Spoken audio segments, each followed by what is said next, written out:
In the shadow of an ancient monument called Silbury Hill, farmer David Hughes tends his crops at Galty Moor Farm. And Hughes is not a happy camper. It's nonsense. It really is big nonsense. I just can't tell you enough how stupid these people are. I really can't. At eye level, there's little to indicate what might be angering him so much. But take to the air over his farm, and it's more than evident. Someone, or something, has been wreaking havoc with his crops. It's a lovely havoc, to be sure, but for the farmer, it means a lot of unsalvageable wheat. It's costing us money and we're getting nothing out of it. If it was the other way around, how would they actually like me to come into their garden and trample down their flower bed and say that it came from aliens? If believers in the paranormal are right, Hughes is being plagued by a phenomenon that's been around for centuries. They point to a 1678 wood carving called the Mowing Devil that seems to depict the creation of a crop circle in England. But it wasn't until the 1970s and 80s that crop circles began hitting the news again. At first, they were simple enough, small single circles just 30 to 40 feet in diameter. Then they began to spring up in increasing numbers and complexity each year, and thousands of believers in the paranormal flocked to them. By 1991, a minor craze had seized Wiltshire. Then, everything came to a screeching halt. I'm Dave Chorley, this is Doug Barr, and we are the two people that created the crop circles in 1978. Artists Doug and Dave made their first circles on a whim, hoping to create something that looked like a UFO landing pad. Believers in the paranormal took the bait. Doug and Dave could never have predicted the kind of response their artwork would evoke in the public imagination.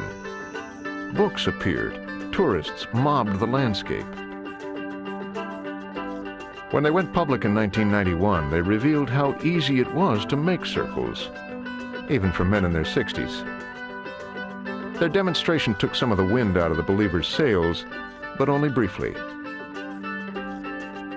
Trouble was, Doug and Dave couldn't have made all of the crop circles themselves. There were too many of them, too far apart. Almost 3,000 crop circles, hundreds of them outside of Britain, have appeared since 1978. In most cases, no one has claimed credit, fueling speculation about who or what could be making them. So, the mystery lives on. People have said, oh, well, two men couldn't have done all. No, of course two men couldn't have done all of them, because other people found out what was happening and said, hey, that's a good stunt. In the books and magazines, it's this great mystery with all these scientists completely baffled. But the emperor has no clothes, there's nothing, it's just fattened crop, that's all it is. Fattened crop and overactive imaginations. Then there are the crop circle makers, who come from many different camps. Some have fun toying with people's heads. Some are commercial artists. I'm not a skeptic and I'm not a believer, I'm an artist, and that's kind of why I make crop circles. Some believe their circular art actually creates paranormal phenomena. Great universal intelligence is looking down on us tonight. Please give us the inspiration that we require to complete this circle. Why don't crop circles form in front of witnesses? One of the most compelling arguments that crop circles are man-made is the shyness factor. They appear when no one's around. Statistician Ted Clay has never visited a crop circle. Instead, he's a cyber detective, analyzing crop circles via the web. Even from thousands of miles away, he sees human fingerprints all over the formations. There's one really big reason to say you should be suspicious of crop circles is that they occur at night. If the purpose was to get our attention and to send us a message, wouldn't it be more effective to get our attention by doing it right smack in front of us in broad daylight? Why is it always seeming to be created out of view, out of sight?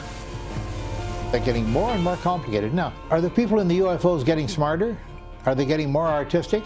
Is their message getting more complicated? And really, if you were someone in a UFO and you wanted to leave a message, wouldn't you go to the lawn of the White House and make a crop circle?